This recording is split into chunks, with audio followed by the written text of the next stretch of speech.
The sun beat down on Detective Ray Wilson's police car as he sipped his lukewarm coffee, eyes narrowed against the bright afternoon light. 15 years on the Westridge police force had given him what he called a special feeling about people, a gut instinct he trusted more than any police manual or training session. He tapped his fingers on the steering wheel, watching cars pass on Maple Avenue. It was a quiet Tuesday, nothing much happening in this part of town. The coffee shop across the street had its usual crowd of teenagers hanging around outside, and the local grocery store parking lot was half full. Just another normal day in this small city where everybody seemed to know everybody else's business. Wilson straightened up when he spotted a shiny black Audi with tinted windows cruising down the street. The car wasn't speeding. It was well maintained, obviously expensive. But something about it made Wilson put down his coffee and start the engine. Or maybe it wasn't the car at all, but the glimpse he caught of the driver. A black man in a crisp suit who didn't match Wilson's idea of who should be driving such an expensive vehicle in this neighborhood. "Let's see what we've got here," Wilson muttered to himself, pulling out behind the Audi and following it for 2 blocks. The driver obeyed every traffic rule. Complete stops at stop signs, perfect signaling before turns. Despite the lack of any violation, Wilson flicked on his lights and siren. The Audi immediately pulled over to the curb, smooth and proper. Inside the car, Special Agent Andrew Powell took a deep breath, then slowly let it out. He checked his rearview mirror, seeing the officer still sitting in his vehicle, probably running his plates. Powell knew the drill all too well. At 34, with 12 years in the FBI's Civil Rights Division, he'd been on both sides of this situation, investigating police officers for bias and experiencing it himself when out of uniform. "Here we go again," he whispered, reaching for his wallet in his jacket pocket. His rental car paperwork was in the glove compartment, and his FBI credentials were tucked in his inside pocket. Powell was in Westridge for a reason. The small city had seen 3 hate crimes in the past month, and the Bureau suspected they were connected to similar incidents across the state. Powell watched the officer approach in his side mirror, noting the man's stiff posture and hand resting near his weapon. The body language told Powell everything he needed to know about how this interaction would likely go. He'd experienced this particular kind of traffic stop at least a dozen times before. The stop that happens when you're driving while black. The officer's footsteps crunched on the gravelly roadside as he approached. Powell rolled down his window and kept both hands visible on the steering wheel, a habit born from both professional knowledge and personal survival instinct. Detective Wilson's face appeared at the window, sunglasses hiding his eyes, mouth set in a hard line. No greeting, no smile, just immediate suspicion. "License and registration," Wilson demanded, his voice sharp with authority. Powell nodded politely. "Of course, officer. My registration is in the glove compartment. I'm going to reach for it now, if that's okay." Wilson gave a curt nod, watching every move as Powell carefully opened the glove compartment and extracted the rental car paperwork. He then slowly reached for his wallet and removed his driver's license. He deliberately did not reach for his FBI credentials yet. Experience had taught him timing mattered in these situations. "Here you go," Powell said, handing over the documents. "May I ask why I've been pulled over?" "I don't believe I violated any traffic laws." Wilson ignored the question completely, studying the license with obvious skepticism. His eyebrows rose slightly at the out-of-state address. "You're not from around here," Wilson said, making it sound more like an accusation than an observation. "What brings you to Westridge?" "I'm here on business," Powell replied calmly, maintaining eye contact despite the officer's increasingly hostile tone. "What kind of business?" Wilson pressed, looking past Powell into the car's interior. "This is an expensive car for someone just passing through our town." The implication hung in the air between them, unspoken but crystal clear. Wilson's hand hadn't moved from near his holster, and the tension was building with each passing second. Powell knew this moment was critical. How he responded in the next few minutes could determine whether this became a simple annoyance or something far more dangerous. Agent Powell knew he was at a crossroads. Every word, every movement mattered now. The police officer standing at his window hadn't even bothered to introduce himself or explain the reason for the stop. A clear violation of standard procedure. Powell had investigated enough police misconduct cases to recognize the warning signs. I'm here for business meetings, Powell elaborated, keeping his voice steady and respectful despite the officer's confrontational tone. I'm only in town for a few days. Wilson's eyes narrowed behind his sunglasses. He tapped Powell's driver's license against his palm, studying the FBI agent's face and then glancing around the car's interior as if expecting to find something illegal in plain sight. This car seems a bit much for a business trip, Wilson remarked with a dismissive snort. What line of work are you in that lets you drive an Audi like this? Powell recognized the trap in the question. No answer would satisfy the officer, who had clearly already made assumptions about how a black man could afford such a vehicle. I work in law enforcement, Powell replied simply, deciding it was time to address the situation directly. In fact, if you check me. Law enforcement. Wilson interrupted with obvious disbelief. His hand moved slightly closer to his weapon. Let me see some identification for that claim. Of course, Powell said, maintaining his composure. My credentials are in my inside jacket pocket. I'm going to reach for them very slowly. Wilson stepped back slightly, his posture tense. Keep your movements where I can see them. The air felt charged with tension as Powell carefully reached inside his suit jacket. A car drove by slowly, the driver's curious face turning to watch the scene unfolding by the roadside. In the distance, a dog barked, the sound sharp in the otherwise quiet afternoon. Before Powell could retrieve his FBI badge, Wilson suddenly stepped forward. Stop, put your hands on the steering wheel. His voice had shifted from skeptical to commanding. Both hands where I can see them. Now. Powell froze, then slowly placed both hands back on the wheel as instructed. His heart rate picked up, but his expression remained neutral. Years of training had prepared him for tense situations, though he'd never expected to be on this side of one during a routine investigation. Officer, I was just reaching for my credentials as you requested, Powell said evenly. I don't like your movements, Wilson stated flatly, and I don't appreciate being lied to about working in law enforcement. A bead of sweat ran down Powell's back under his crisp white shirt. The temperature seemed to have risen 10 degrees in the past minute. Across the street, an elderly man walking his dog had stopped to watch the interaction, his face concerned. I'm not lying to you, Powell said, choosing his words carefully. If you'd allow me to show you my ID, we could clear this up right away. Wilson ignored the statement completely. Where are you coming from, and where are you headed? The question was another trap. Asking for information Wilson had no right to demand without reasonable suspicion of a crime. Powell knew his rights, but he also knew that asserting them too forcefully could escalate the situation dangerously. I came from the Hampton Hotel downtown, Powell answered truthfully. I was heading to meet someone for a late lunch. The Hampton, Wilson repeated with naked skepticism. That's a pretty expensive place to stay. Who exactly are you meeting? More people had stopped to observe now. A woman with groceries stood on the sidewalk, her shopping forgotten as she watched. Two teenagers on bicycles slowed down, one pulling out a phone, possibly to record. The public attention didn't seem to bother Wilson, who leaned closer to the window. I asked you a question, he pressed, his voice harder. Who are you meeting? Powell weighed his options. Mentioning he was meeting a local civil rights attorney would likely make Wilson even more hostile. Yet continuing to withhold his FBI status was becoming increasingly risky.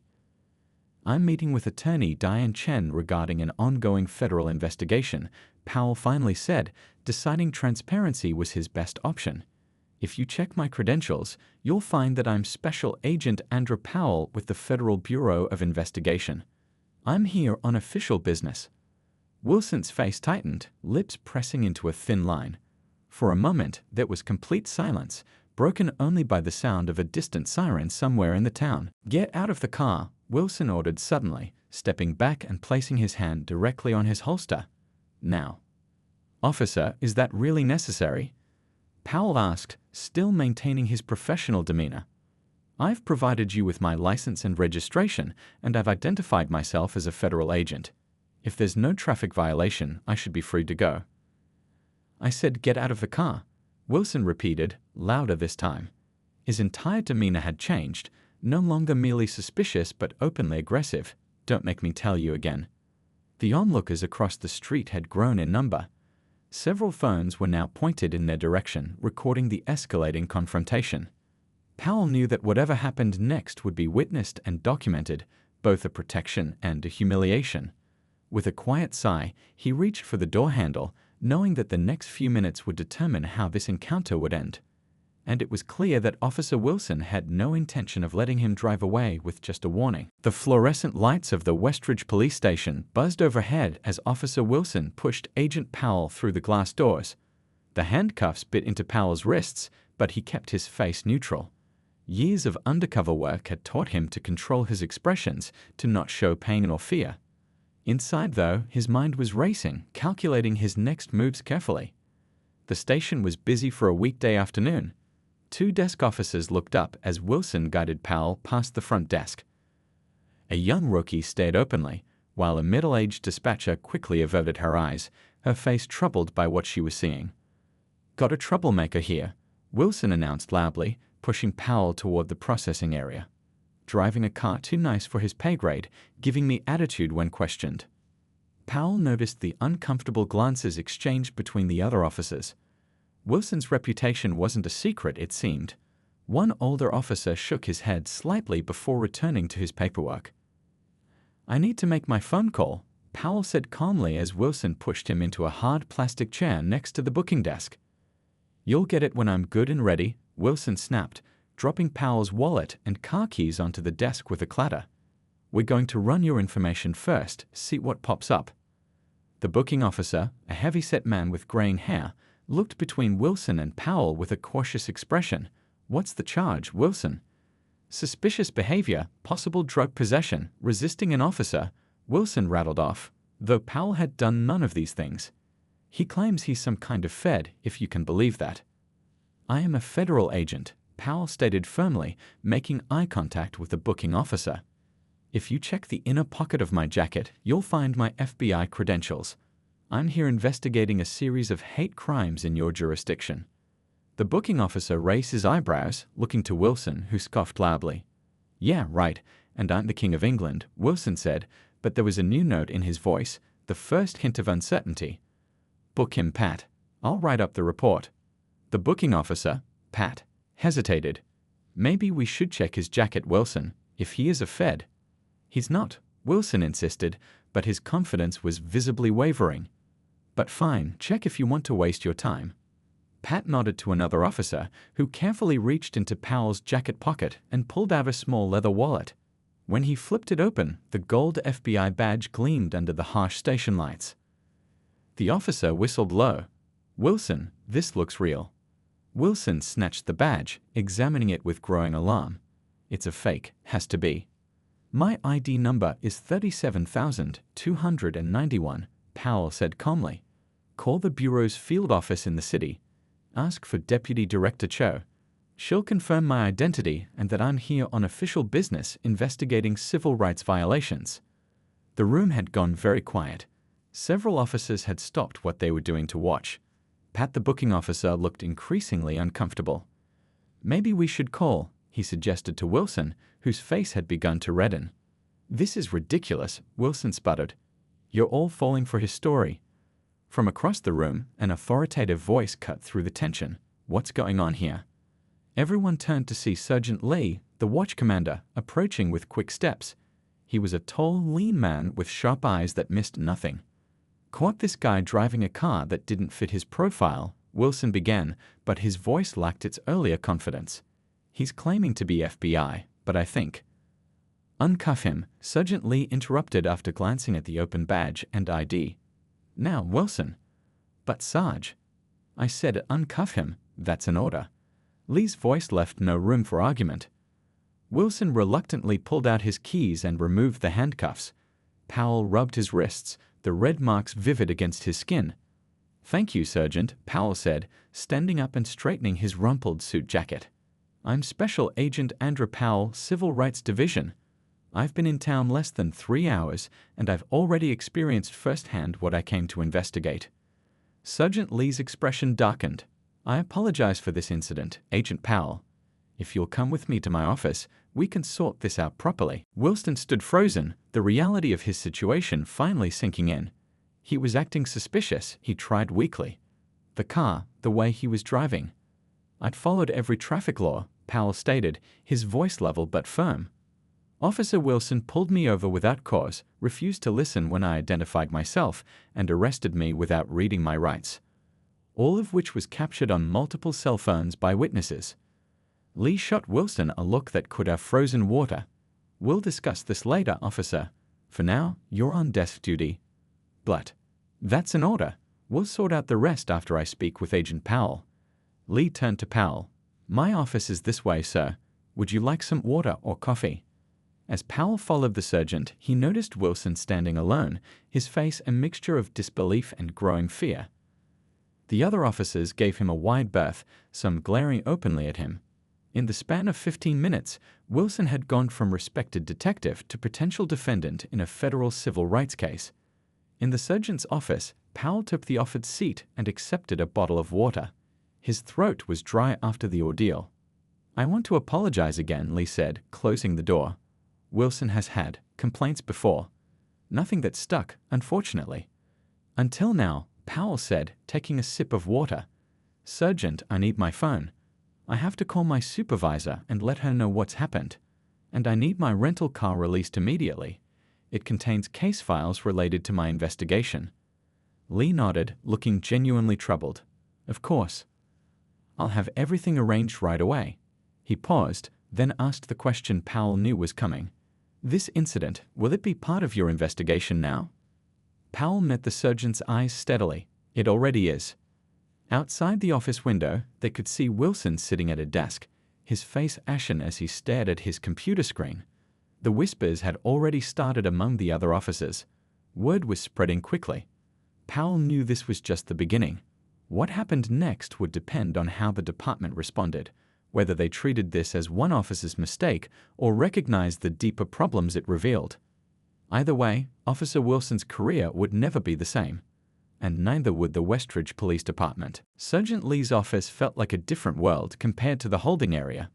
The blinds were half closed, filtering the late afternoon sun into soft stripes across the desk. Agent Powell sat with his back straight, one hand wrapped around a paper cup of water, the other holding his phone as he finished his call with Deputy Director Cho. Yes, ma'am. I understand. I'll keep you updated. He ended the call and looked up at Sergeant Lee, who was leaning against his desk, arms crossed, face troubled. Your boss sounds upset, Lee said, stating the obvious. That would be putting it mildly, Powell replied, setting his phone down. She's sending 2 more agents to join me. This incident has just accelerated our investigation timeline. Lee ran a hand over his face. I want you to know this isn't how we train our officers to behave. And yet it happened, Powell said simply. And based on the complaints I've reviewed, it's happened before with Officer Wilson. Outside the office, they could see officers gathering around a computer screen. One pointed at something and several others leaned in closer. A young officer looked up, caught Powell's eye through the window, and quickly turned away. What's going on out there? Powell asked. Lee sighed and stood up. I think I know. He opened the door and called out, Chen, what are you all looking at? A young officer, Chen, jumped slightly and straightened up. Sir, the incident with Officer Wilson and Agent Powell is already online. Multiple videos. It's getting shared everywhere. Powell wasn't surprised. He'd seen the phones recording at the scene. This was the age of instant accountability, at least when the cameras were rolling. May I see? He asked, joining Lee at the doorway. The group of officers parted as Powell and Lee approached the computer. On screen was a video titled Racist Cop Arrests Black Man for Driving Nice Car. Turns out he's FBI. It already had thousands of views despite being uploaded less than an hour ago.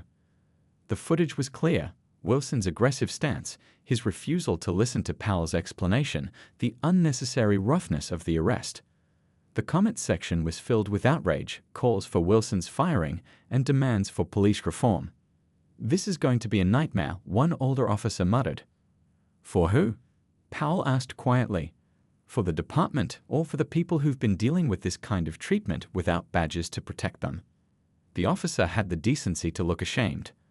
Lee turned to address the group. Where is Wilson now? Break room, someone answered. Chief Reynolds called him in there about 10 minutes ago.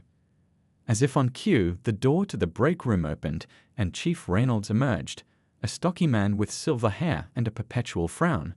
He spotted Powell and headed straight for him, hand extended.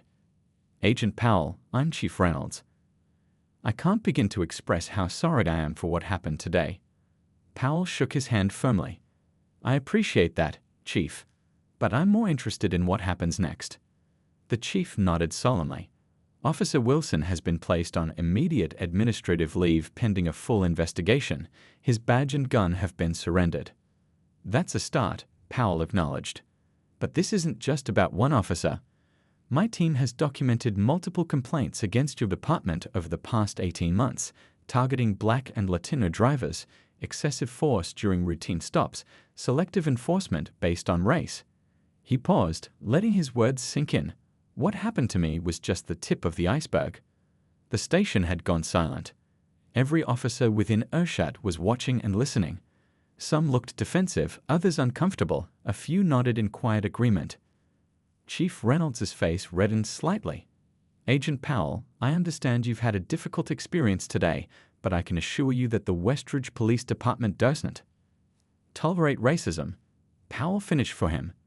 "Then why did Officer Wilson feel comfortable enough to profile me in broad daylight? Why did he assume I couldn't afford my car? Why did multiple officers in this room tell me they've seen similar behavior before but nothing was done?" A heavy silence followed.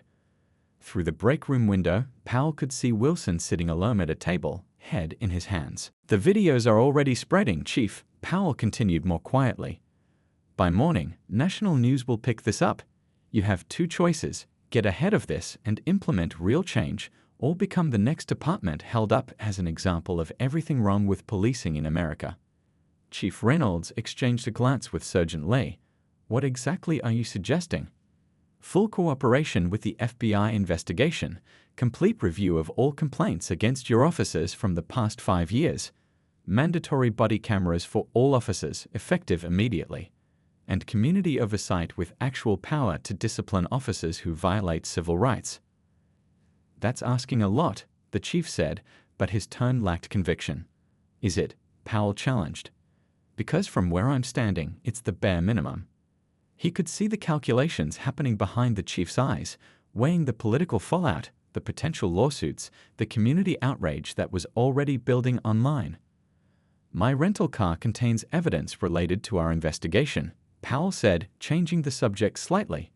"I need it released immediately, and I need access to Officer Wilson's personnel file before I leave today."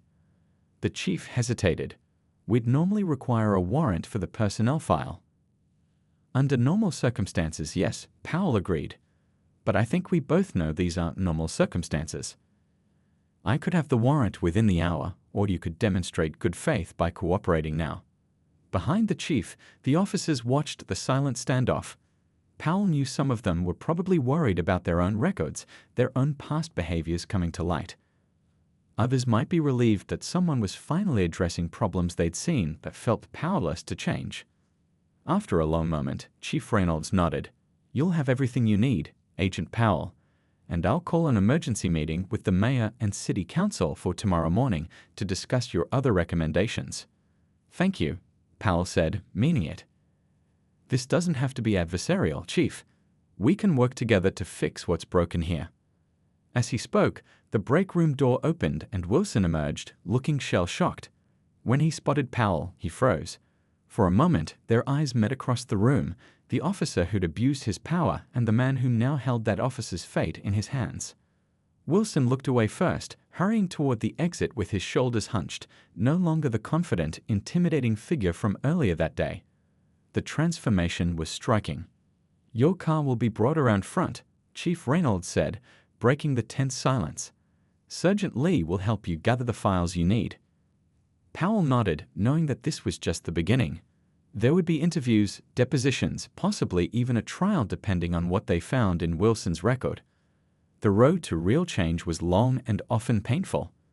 But as he watched the officers whispering among themselves, saw the thoughtful expression on Sergeant Lee's face, the shame on some and the relief on others, he felt a glimmer of hope. Sometimes it took a shock to the system to start the healing process.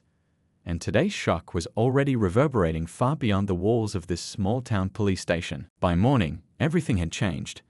Agent Powell stood at the back of the crowded City Hall meeting room, watching as reporters set up cameras and local residents filled every available seat. The story had exploded overnight, just as he predicted. National news vans lined the street outside, and his phone hadn't stopped buzzing with calls from journalists and civil rights organizations. "Quite a turnout," said Agent Tran, who had arrived late last night from the city office. She stood beside Powell, surveying the room with practiced eyes. "You okay? Yesterday couldn't have been easy." Powell adjusted his tie, the memory of those handcuffs still fresh. "I'm fine, but this isn't about me anymore." On the small stage at the front of the room, Chief Reynolds sat with the mayor and 3 city council members. They spoke in hushed tones, occasionally glancing nervously at the growing crowd. The chief had aged overnight, dark circles under his eyes, his normally crisp uniform looking somehow deflated. At precisely 9 a.m., Mayor Davis stood and approached the podium. The room fell silent as cameras focused on her worried face. "Good morning," she began, voice slightly unsteady. "We've called this emergency meeting to address a serious incident that occurred yesterday involving the Westridge Police Department. Before I continue, I want to make it absolutely clear that discrimination of any kind is not tolerated in our city." Murmurs rippled through the crowd. Powell noticed several people roll their eyes or shake their heads at the standard political language. Yesterday afternoon, Officer Raymond Wilson conducted a traffic stop that resulted in the wrongful detention of federal agent Andrew Powell, who was in Westridge on official FBI business investigating civil rights complaints. The mayor paused, then added, "Video of this incident has been widely circulated online." That was an understatement. The clip had over 2 million views already, with new outlets picking it up hourly. #Westridge Police Bias was trending nationwide. Officer Wilson has been placed on administrative leave pending a full investigation, the mayor continued. Chief Reynolds will now outline the steps we're taking to address this situation. As the chief took the podium, Powell noticed a familiar face enter the room. Mrs. Henderson, the elderly woman who'd filed the first complaint against Wilson 3 months ago after he harassed her grandson. Behind her came Mr. Ortiz, another complainant who'd been roughly handled during a routine traffic stop. They nodded at Powell, recognition in their eyes. Word had spread about who he was and why he was in town. In light of yesterday's events, Chief Reynolds began, his voice gruff. And after consultation with Agent Powell and other federal authorities, the Westridge Police Department is implementing the following immediate changes. He listed them one by one: mandatory body cameras for all officers, effective immediately. Comprehensive review of all complaints filed against the department in the past 5 years. Implicit bias training for all personnel. Community Oversight Board with civilian participation. Full cooperation with the ongoing FBI investigation. Each announcement drew reactions from the crowd, some satisfied nods, some skeptical frowns. Trust, once broken, wasn't easily restored with promises alone. From his position at the back, Powell watched Officer Wilson's partner, Davis, slip into the room. The young officer looked uncomfortable, avoiding eye contact with everyone. Powell had interviewed him last night, and after initial resistance, Davis had admitted to witnessing Wilson's pattern of targeting minority drivers. His testimony would be crucial in the case building against Wilson. "We also want to announce," the chief said, his voice dropping slightly, "that Internal Affairs has uncovered evidence of systematic civil rights violations by Officer Wilson spanning at least 3 years. We have reason to believe these incidents were deliberately misclassified or buried in our reporting system." The room erupted with questions and exclamations. Powell exchanged glances with Agent Tran. They hadn't expected such a public admission so quickly. "Looks like someone's trying to save their job," Tran murmured. "Or doing the right thing," Powell replied, willing to give the chief the benefit of the doubt. "Either way, it helps our case." A reporter stood up. "Chief Reynolds, are you saying Officer Wilson's superiors were aware of these violations and did nothing?" The chief gripped the podium. "We're still investigating who knew what and when. I take full responsibility for the failures of oversight in my department." Another reporter called out, "Will Officer Wilson face criminal charges?" Before the chief could answer, the side door opened and District Attorney Webb entered, striding purposefully to the podium. Her unexpected appearance caused another stir in the room. "As of this morning," she announced without preamble, "my office has filed criminal charges against Raymond Wilson for civil rights violations, falsifying police reports, and obstruction of justice. These charges stem not only from yesterday's incident with Agent Powell, but from evidence of at least 7 other cases we've identified so far." Powell felt a complex mix of emotions.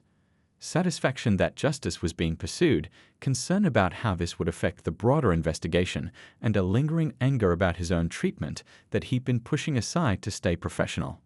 Near the front of the room, Mrs. Henderson dabbed at her eyes with a tissue. Mr. Ortiz sat with his arms crossed, nodding firmly at the announcement. For them, this had been a long time coming. The press conference continued, but Powell's attention was drawn to his vibrating phone. A text from Deputy Director Cho, expanding investigation to 3 neighboring departments.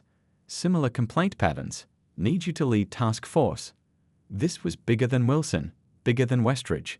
The traffic stop that had left Powell handcuffed in the back of a police car was just the beginning of unraveling something much more widespread. As questions continued to fly and the chief struggled to maintain his composure, Powell slipped out of the room to call his boss. In the hallway, he passed a bulletin board where someone had already posted a notice about the first Community Oversight Board meeting scheduled for next week. Small steps, he thought, but they were moving in the right direction. Sometimes it took a shocking incident to break through years of denial and inaction. His ordeal might prove to be exactly the catalyst this community needed. The real work was just beginning. 6 months later, Agent Powell stood at the podium in the Westridge Community Center, looking out at the packed room. Sunlight streamed through the tall windows, illuminating faces both familiar and new. He adjusted the microphone, taking a moment to reflect on how much had changed since that fateful traffic stop. "Thank you all for coming today," he began, his voice steady and clear. 6 months ago, I drove into Westridge as a stranger investigating civil rights violations. What happened next became national news, but more importantly, it became a turning point for this community. In the front row sat Chief Reynolds, now heading a transformed police department. Beside him was Sergeant Lee, recently promoted to lead the new Office of Professional Standards. The mayor sat with city council members, all watching attentively. Further back, Powell spotted Officer Davis, Wilson's former partner, who had become an unexpected ally in the reform process after coming forward with crucial testimony. "Today, we're not here to dwell on past mistakes," Powell continued. "We're here to mark progress and commit to the work that still lies ahead." The changes in Westridge had been remarkable. Every police officer now wore body cameras. Complaints were handled by a civilian review board with real authority. Traffic stop data was published monthly on the department's website, transparent for all to see. New training programs addressed implicit bias and de-escalation techniques. The Justice Department's report, which many of you have read, found systemic problems not just in Westridge but across 3 counties, Powell said. "What makes this community different is how you responded. Instead of denial, you chose accountability. Instead of defensiveness, you chose growth." He glanced at Mrs. Henderson in the second row, who gave him an encouraging nod. Her grandson now served on the Youth Advisory Committee to the police department.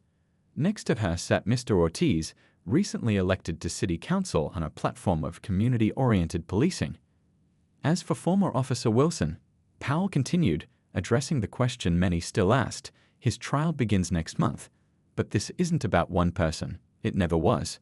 This is about transforming systems that allowed bias to go unchecked for generations. The courtroom drama would unfold soon enough.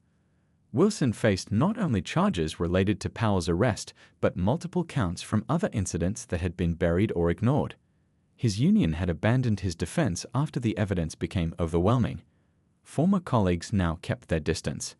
It was a stunning fall for a man who once thought his badge placed him above accountability. "I want to share something personal," Powell said, his tone softening. "People often ask if I'm angry about what happened to me that day. The truth is, I was. For a while, I was very angry." The room grew quiet. Even the reporters in the back stopped typing to listen. "But then I realized something important. What happened to me happens to people without badges every day across this country. The difference is I had the power to make it stop, not just for me, but for everyone in this community." He paused, remembering the feeling of those handcuffs, the humiliation of being pushed into the back of that police car, the fear that things could have gone much worse if he hadn't been a federal agent. "My grandfather used to say that pain should either break you or build you into something stronger. What I've seen in Westridge these past 6 months is a community choosing to build something better from a painful moment." Powell gestured to the back of the room, where training officers from police departments in neighboring counties had gathered. They were here to learn about Westridge's new approaches, to take these lessons back to their own communities. "The program we're launching today will train officers from across the state in constitutional policing practices. Westridge is becoming a model for other departments, proof that meaningful change is possible." Chief Reynolds stood, joined by the mayor and council members, as Powell unveiled the name of the new training initiative, the Accountability and Community Trust Program. The ACT program would bring officers from other departments to learn from Westridge's mistakes and reforms. After the applause died down, Powell continued, "I want to end with a story. Last week, I was driving through Westridge and got pulled over for a broken taillight I didn't know about. The officer was professional, respectful, and followed every protocol perfectly. He didn't know who I was until he saw my license." Smiles spread across the room, especially among the police officers present. "When he realized who I was, he got nervous not because he'd done anything wrong, but because of our history. I told him he'd done everything right, exactly the way it should be done for every driver, regardless of who they are or what they look like. That officer is here today. Officer Chen, would you stand up?" A young officer rose from his seat, slightly embarrassed by the attention but standing tall. "This is what progress looks like," Powell said as Chen received a round of applause. "Not perfection, but steady improvement, not forgetting the past, but learning from it." As the event concluded and people mingled, Powell found himself approached by a group of high school students working on a documentary about the changes in their town. Their young faces were earnest, hopeful. "Agent Powell," one girl asked, "do you think what happened here could happen anywhere?" Powell considered the question carefully. "Change can happen anywhere people are brave enough to demand it and work for it," he answered. "What made Westridge special wasn't the problem. Those exist everywhere. What made it special was how the community responded." As he looked around the room, at officers chatting with community members they once avoided, at former adversaries now working together on common goals, Powell felt something he hadn't expected when he first drove into town that day 6 months ago. He felt hope. Not the naive hope that ignores problems, but the hard-earned hope that comes from witnessing real change. Westridge still had work to do, as did every community in America, but they had taken the first difficult steps toward justice, turning a moment of crisis into an opportunity for transformation. And sometimes that's how progress begins, not with grand plans or perfect solutions, but with people facing hard truths and choosing a better path forward. One traffic stop, one policy change, one conversation at a time.